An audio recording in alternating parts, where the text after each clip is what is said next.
আমার চার্জার গুলো হয়েছে কি আমি শিপিং এ দিয়েছি কিন্তু হংকং এ আটকে আছে, এই কারণে তোরে দিতে পারতাছি না। তবে আমি কম দামে ভালো একটা চার্জার তোরে কিনে দিতে। সমস্যা না, আমরা যে কোনো জায়গাতে অরিজিনাল দিলেই হইব। ভাইয়া একটা অ্যাপেলের অরিজিনাল চার্জার দেন তো।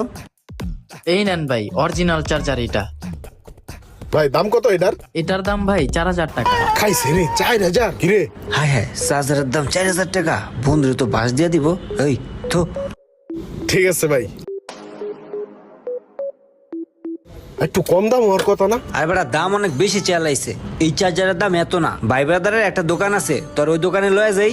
ওই মনে কর আমার লাগে দাম লয়ে কোনো সলি বলি করবো না, একদম পানির দামে তোর একটা চার্জার লয়ে দিই চল। ঠিক আছে চল যাই। আরে লোকমান, কিরে কি অবস্থা? ও এই তো ভালো। দেখ তোর দোকানে ভাই ব্রাদার লয়ে আইছি বুঝছস। বাইরে একটা অরিজিনাল চার্জার লাগবে অ্যাপেলের, একটা চার্জার দে তো। আরে ভাই ব্রাদার